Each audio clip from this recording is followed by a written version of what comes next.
Welcome to the Godot community for elementary art teachers. My name is Mary Mullins, and I'm your Elementary Art PLC moderator. Today's topic focuses on assessments.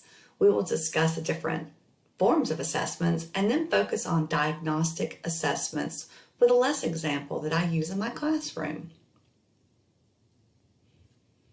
An assessment is a measurement of growth.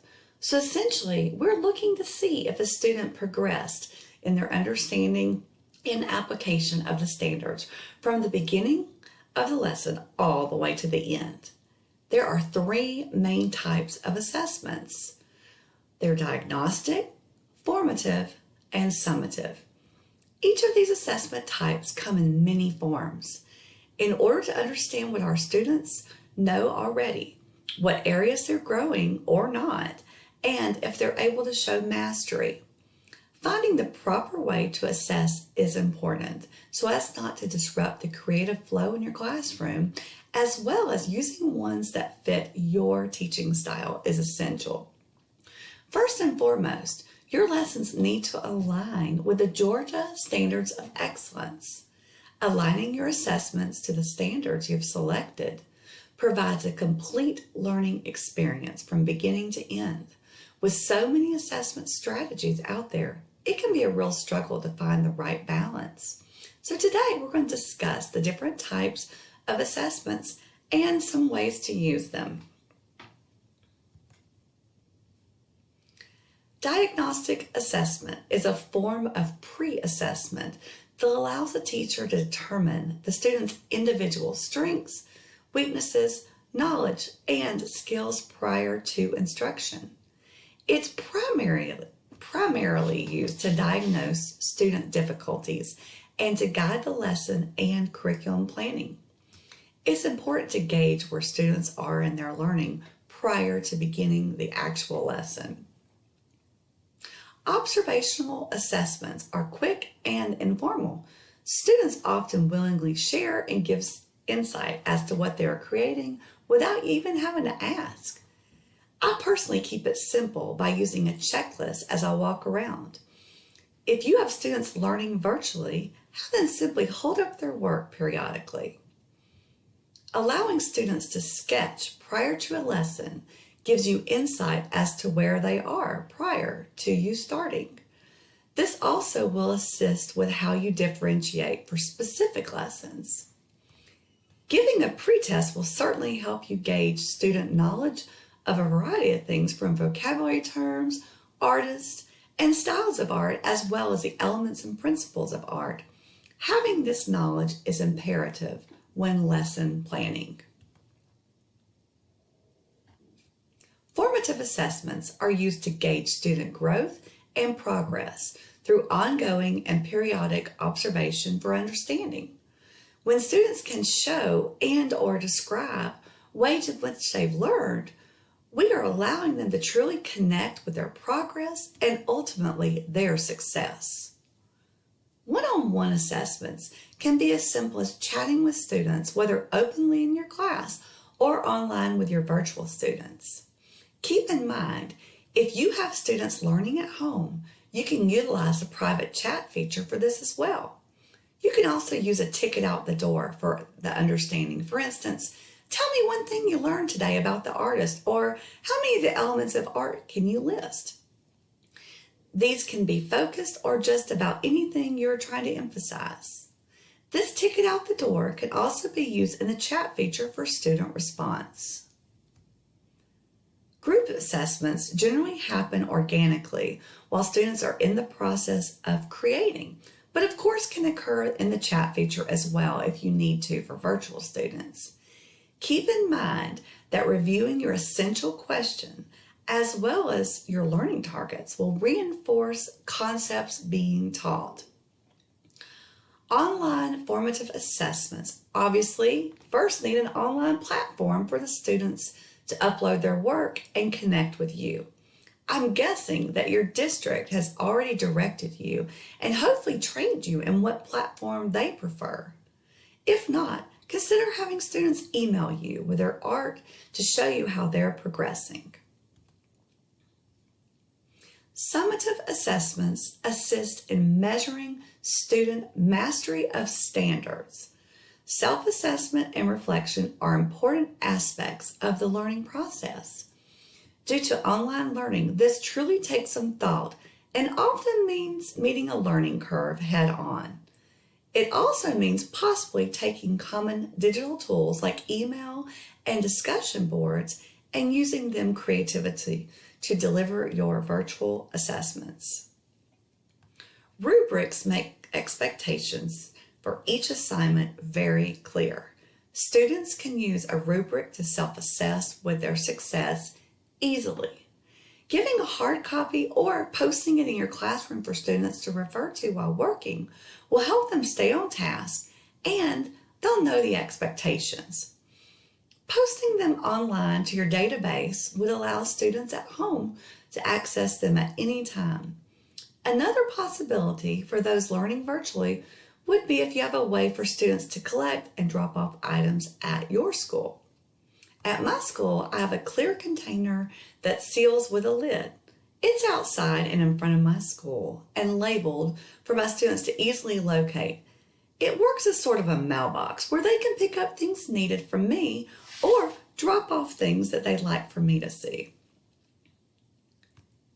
Student reflections allow students to reflect and communicate their understanding or mastery of the content by submitting their evidence of learning. Consider using creative ways like digital journals for submission of these for your students learning at home.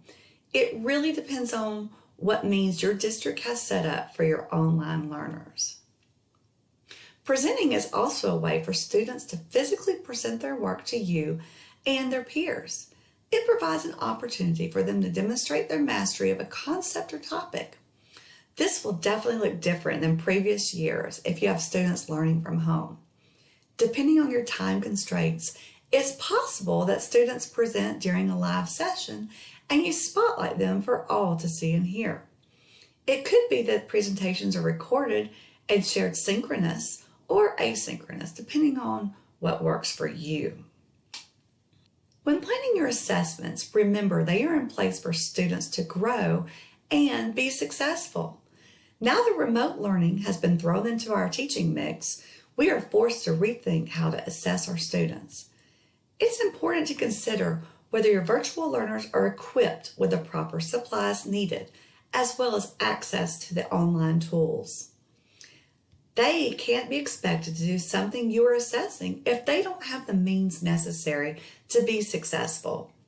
In the past, we had the luxury with all of our students physically in our classroom, and we were able to provide everything needed to be successful. We could move freely around the room, offering support, differentiated instruction, keep students on task, as well as assessing them. Through virtual learning, we certainly can offer a multitude of assessments, but whether they choose to access them or not, or if they even have the means to do so, is an entirely different story. Emphasizing the process over product focuses student thinking on day-to-day learning and less on achieving with a specific end result. Communicating clear and concise learning goals to students is essential. This will help focus your assessments, like what's the big idea you want the students to learn today? You can simplify your assessments by focusing on that big idea instead of numerous things like you might have done in the past. Keeping things minimal will truly make it more streamlined for you and the kids as well. Let's go check out the amazing Godot instructional resources. These instructional resources can be found on the Godot website as well as this Godot community. Once in the Godot community, you can find them in the documents either here or here.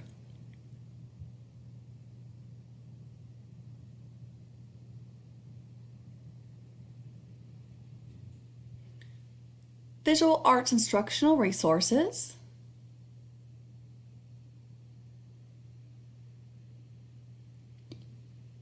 Instructional Frameworks. Once you locate them, simply click on the Download button to access the hyperlinked document.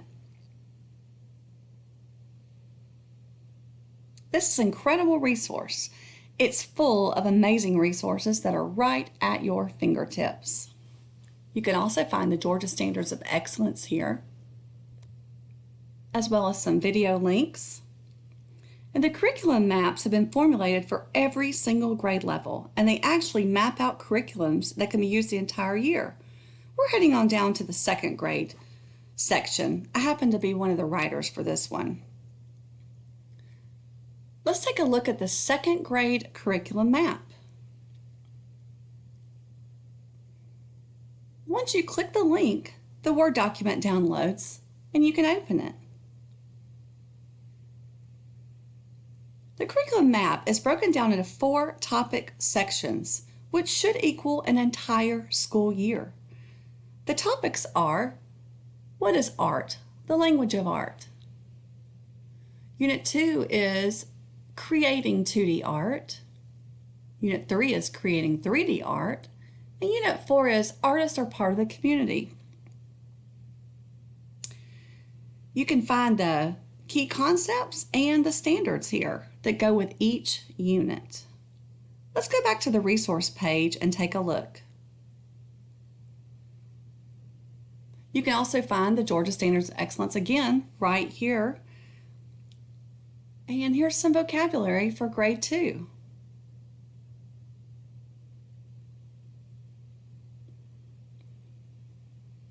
It's quite the list of extensive vocabulary terms.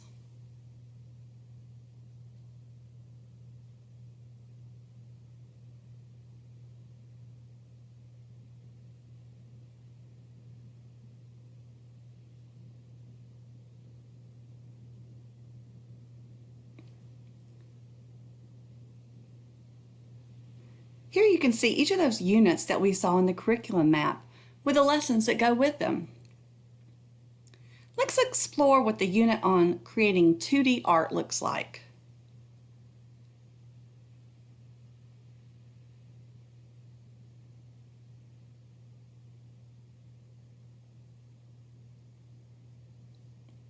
Here it shows the unit focus, standards,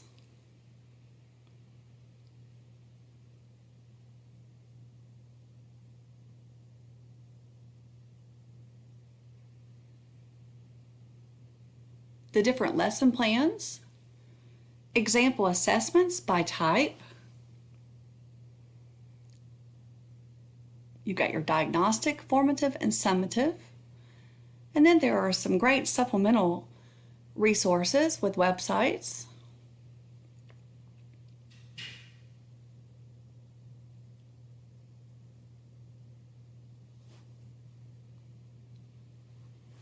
Now let's view one of the lesson plans and see what it entails. This is one of my favorites because I think robots are so cool and you can bring in other curriculums when you teach about them.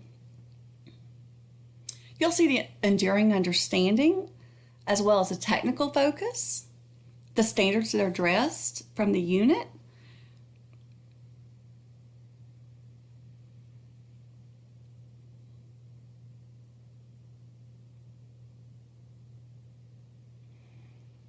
here are some assessment ideas that directly support the standards you're teaching. You've got concepts, vocabulary, website links, differentiated learning, materials needed, essential questions, the introduction and the hook for your activity. It literally gives you the procedures from beginning to end in detail. But wait, that's not all. Let's go back to the instructional resources for even more. There's even a PowerPoint already made for you that goes with a lesson.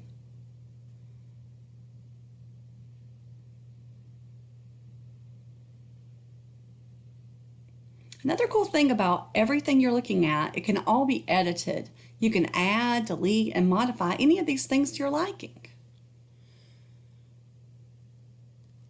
And there's notes at the bottom, so it's really, really helpful.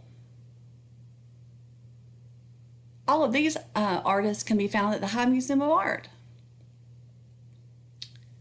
You can copy and paste these and use them as a document or print out as you wish.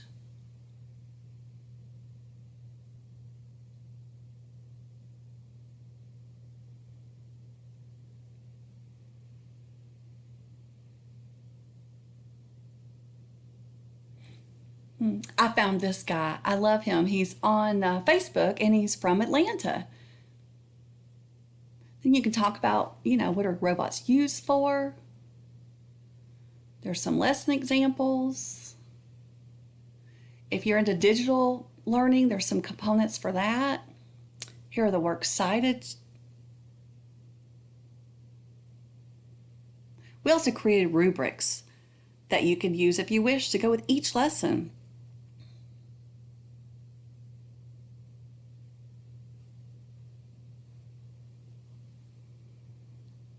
I truly hope you take advantage of these wonderfully detailed resources that were created just for you.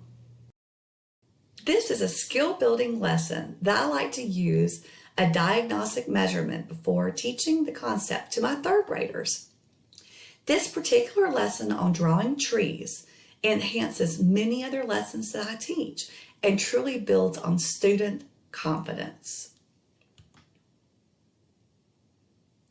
These are the Georgia Standards of Excellence that this particular lesson covers. It's truly helpful to find different and innovative ways to reinforce them for student mastery and success. This simple form allows students to show me their current level of drawing a tree that they sketch in the before section prior to me teaching them how to draw one. You can tell this is very basic, but in a moment, you'll see how truly valuable something like this can be. Now let's take a look at how I use this particular diagnostic form to teach a lesson. Welcome back to art. Good to see everybody. You have 5 minutes to draw a tree just using your pencil in the before section.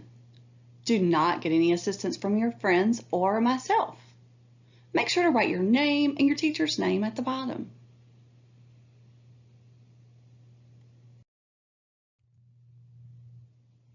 Now is the time that you can talk about why it's important to learn how to draw specific things in nature with your students. Let them give you reasons, and then you can talk about why that is important.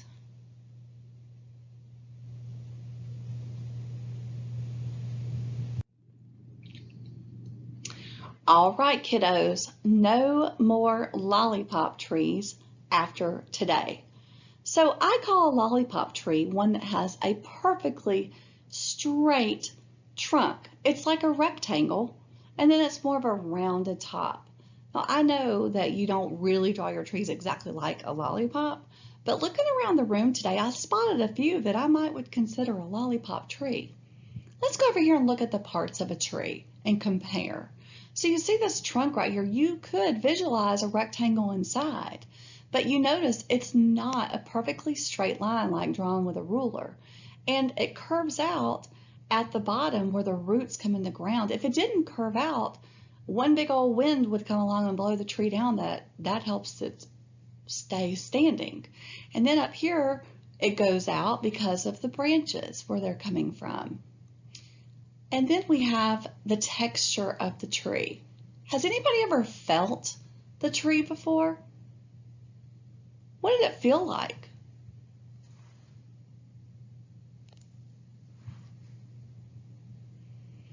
Right, most of you are saying it was textured, bumpy. That's the bark of the tree.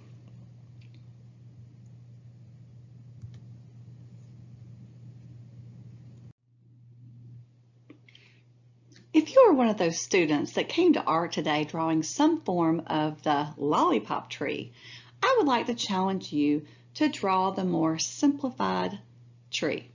Let's take a look at its components. I like to call this the V tree, and you'll see why in a moment. I start with the trunk, and I actually visualize the rectangle inside, but I don't want my lines to be perfectly smooth or straight. So here's those lines coming down.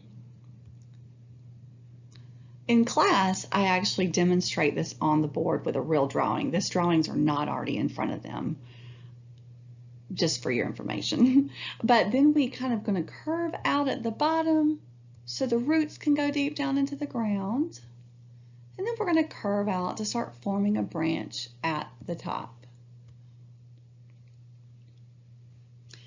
Next, I draw a small parallel line. See, there's like a parallel line right here. And then I turn it into the letter V. So you can see the V right there. Notice how I repeated that. You can actually see the letter V 3 times in this tree. Let's go over and take a better look at the more detailed tree. So look, it started exactly the same. It curved out, and then we had our 3 letter V's in here. But then what we do is we expand the branch up and do a parallel line and then put the V inside. This highlighter is not working so great for you to be able to see those details. Then we want to think about the top of the tree. Instead of just putting one circle on top, what if you added several where you're sort of making it bumpy, and then you overlap and add some more, and then you could put some little lines that represent the texture or the leaves. In this one, I actually drew a few leaves. I put a leaf kind of falling down to the ground. Another trick with drawing trees is if it looks funny where the tree lands at the ground, in the tutorial in a moment, you'll see how I drew the roots. Just put some tall grass, because the lawnmower can't really reach right there anyway. So just put some tall grass to kind of hide it. And then the inside of the tree. Notice how it looks like a broken, bumpy oval. So what I do is I literally go to draw an oval, but I kind of make it bumpy, and I just pick up my device every once in a while that I'm drawing with. So it comes down, and then look, it just gets bigger, kind of like a target. It just grows bigger and bigger until I'm happy with the results. Over here, I'll come back and just put a few lines on the branches just to give it that texture of the bark as well. Now it's your turn to show me what you've learned. So now that I have taught you all how to draw the V tree, I am going to ask you to go back to your seats and draw what you've learned in your after section. I generally give them more than 5 minutes for this part. I kind of just gauge it by the way they look, and I can go around the room, and sometimes they need me to redemonstrate, and I can get a little piece of paper and sit next to them and show them.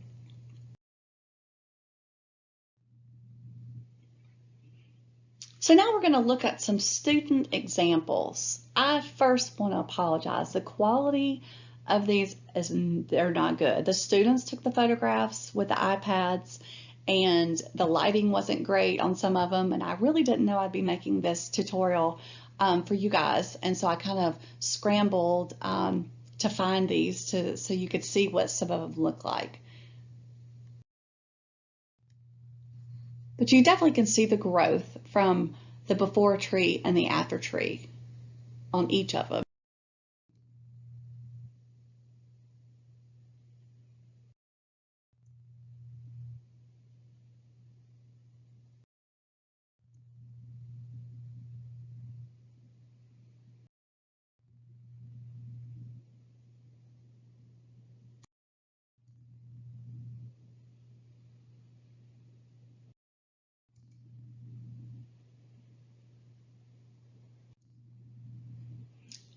Now, another idea is you can post your tutorial video on your blog if you have one, or your website. You can put it on YouTube, or if you use an online digital platform, you probably are using one of those right now if you have any virtual students. Since I personally am a one-to-one iPad classroom, I post a QR code in my room for the students to scan, and they can rewatch as they draw. Therefore, they can pause and rewind as needed. Here's the little tutorial that they watch. All right, so when we do our tree trunk, we want to visualize the rectangle being there, but we don't actually want to draw a rectangle. We need the bottom to go out for the roots and the top to come out for the branches. So we talked about we bring the parallel line in, and then we turn it into the letter V. There's our letter V. So let's come over here. We're going to bring our line in, and we're going to turn it into the letter V. And then look, we can actually just squeeze a V in there. So this actually could be the simplified tree. You could be finished at this point with the trunk part, except we want to add some texture. Remember we talked about that bumpy oval, and occasionally we pick up our pen and then we bring it back around. So here we go. And then you could put your top on, which we'll do in a few minutes, but let me go ahead and show you the more detailed tree. So this is the basis of it, and what all you have to do is you're going to expand your branch out and do your parallel line the same way you did and add the letter V. That's why it's called the V tree. So we're going to bring our line out, the letter V, and bring it back in. We're going to bring it out and then letter V. There's the letter V again. It just repeats itself over and over again. So I'm going to bring it out, letter V, expand it up.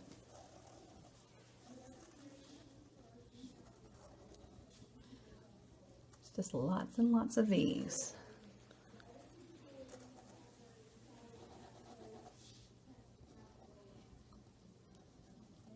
So expanding out, letter V, bring it back, expand, which is actually a big V, and then there's your letter V.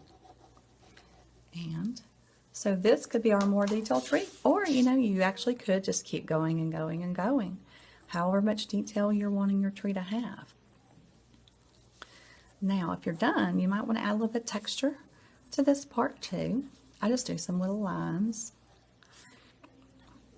And then for the tree top, I sort of do just like the cloud shape, but I bring it back in every once in a while.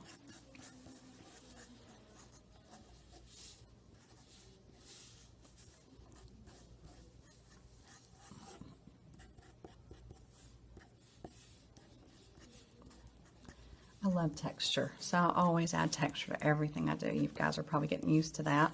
You could actually add some leaves in here if you wanted. Your leaves could be more detailed with the veins.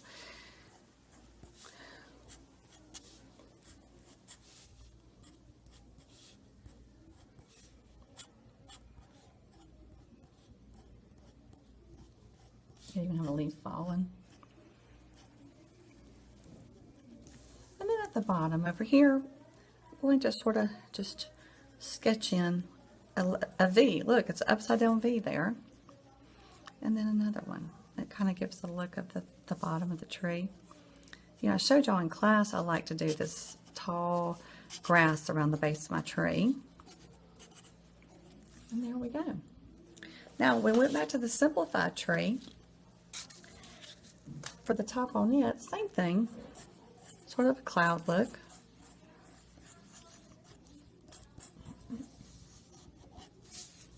Oops, I'm running out of room.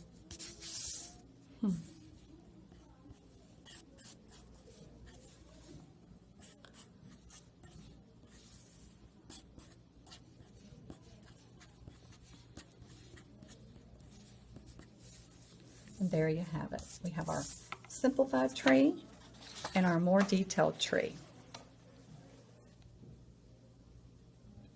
I hope you learned a little more about assessments today. Now it's time for you to think of ways you can do something similar to this with some form of diagnostic assessment. I'll see you next time.